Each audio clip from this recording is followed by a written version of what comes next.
This is Gary Atencia with CNTV, and today we're in the heart of Denver, Colorado. We are here at the historic bed and breakfast Castle Marne. I am here with the current owner. Since 1890, we've had occupants here in this beautiful architect building. And back in 1988, you decided as a family to come in and restore this building. But it wasn't always beautiful when you first started out. Is that correct? It was a vacant, abandoned building. We had to completely gut the building. All of the services had to be replaced. There was lead water pipes still in use. There was asbestos. There was old knob and tube wiring still being used. But it was on the 20th of January, 1988, that I came over with a friend and walked across the street, kind of peered in the windows. The sign was up for sale. I looked and was quite amazed at the building. And the inside was trashed. It was not good shape. So we started looking around still, wanting a better breakfast, and we looked around Denver, but kept coming back here. It was saying, no, I'm the one. And we are talking 3 generations later, and you have raised children here, and now they are taking on the trade, being the host to guests that come in and out of here on a daily basis. Beautiful architecture. How many square feet do we have here? We're looking 3 floors plus the downstairs, probably around 6,800 square feet. So it is a good size. In its day, this was a mansion without a doubt. It's beautiful because it's located on a very busy place here in Denver where a lot of happening things going on.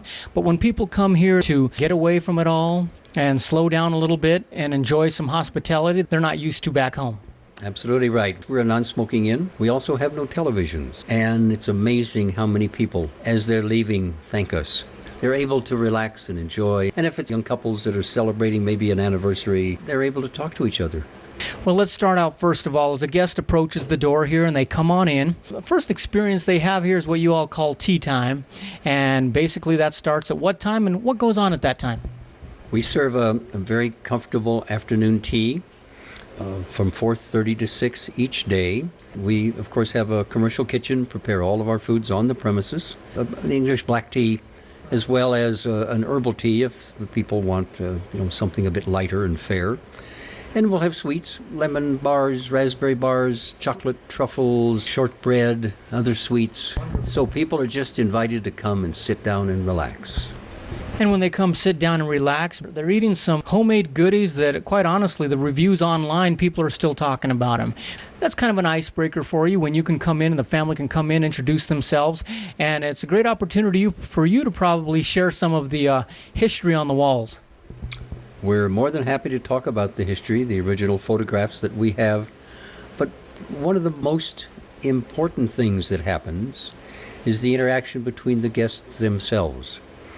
That they will sit down, they'll have some tea and sweets, they'll introduce each other, and wonderful fast friendships are made every day here. That starts it out with some tea time out there, but they usually end their visit here with a beautiful breakfast. Tell me about what is normally put down on the table there. So our typical breakfast begins with coffee or tea, orange juice, cranberry juice, freshly baked muffins. We make muffins fresh every morning, 2 varieties of muffins. This morning we served blueberry muffins and apple nut muffins. A bit later on we come in with a full plated entree, and this morning it was a quiche. Yesterday morning we served a baked chili rellenos. For breakfast, we'll do Belgian waffles, pancakes. It varies every day. We have a different menu every day, along with freshly baked bread every day as well. Wonderful. So we're talking the typical is tea time, and then we've got breakfast in the morning. But upon request, if a person wanted to do dinner for 2 to 10 people, is that a possibility? Absolutely. We can use the dining room as a private venue for a sit-down dinner, a 6-course prefix menu dinner. Usually from 7 o'clock on. It takes about 2 to 2.5 hours. It's an experience. It sounds like it. And not only that, but the recipes that have come out of your kitchen for many, many years, so good that you guys even have some in a cookbook. Is that right? Absolutely. We have our Castle Marne cookbook with all of our sweets and treats, special menus, and all of that sort of thing. Each evening along about 8:30, we set out sleepy time tea and cookies for our guests.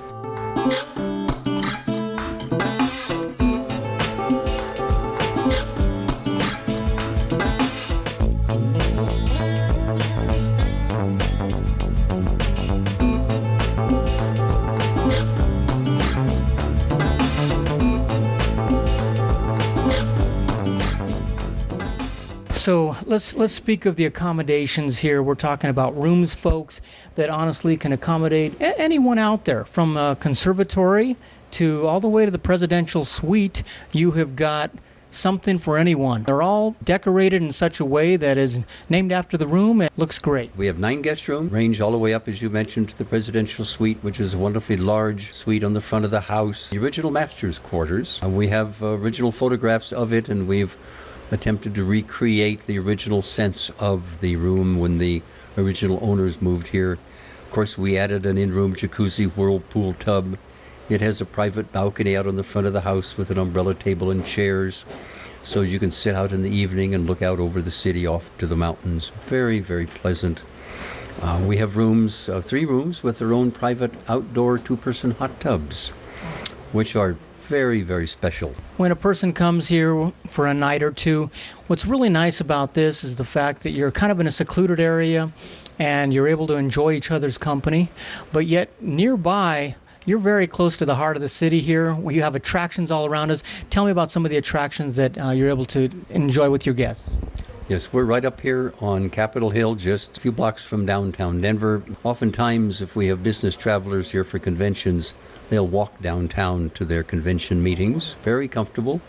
For the other travelers, of course, the Denver's famous Botanic Gardens is just about 4 blocks away. Over in City Park, the Museum of Nature and Science and the zoo are close on by. And of course, we have just within a block, walking distance, some of the best restaurants in the city. Wonderful, folks. You've got everything right there nearby, but quite honestly, when you come here, you're probably going to spend some time just meeting one another again and enjoying each other's company. Let me ask you, do you have any packages out there that you're able to put together for people? They have a honeymoon or maybe an anniversary you can accommodate. Absolutely. Visit our website at castlemarn.com. Scroll down, click on packages, special events and occasions. Folks are on the National Register of Historic Structures. Seen quite a few awards around here that you've all gotten because of the structure, because of the hospitality. One in particular that caught my eye was the Johanssons. Tell me about that award. 11 or 12 years ago, an organization of travel out of London called Johanssons came by, and they are very elite, very prestigious organization, and they asked us to join. So we joined, and 4 years ago, we received an award from them for the finest small inn in the United States in the Western Hemisphere. Very proud of it. You too will find that your expectations are going to be met here and basically far exceeded when you walk through the doors. They are now in the 3rd generation with family, and they're greeting people at the door. You can check the website, like you said, at the bottom of the screen right there. Their contact information is there as well. You can actually do online booking where you can check if a certain room is available for you. And make sure and go and check out the reviews, because you're going to see, like we did, Castle Marn is the elite bed and breakfast of Denver. The locals know it, and so do those international. Wouldn't that be right? We have a lot of travelers from Europe. We had a big convention here in the spring. We had gentlemen from Finland. We had people from Germany. Oftentimes, a lot of people from France and England come and stay with us. They are more accustomed to this kind of a bed and breakfast experience, and they seek us out. Folks, you've got all right there. So you locals, if you have not come down to Castle Marn, check it out. It's right here in your backyard. I guarantee when you walk through the doors, you're going to forget where you're at, and you are going to enjoy the hospitality that the family has had for some time. This is Gary Atencio with CNTV, and if you don't know, now you know.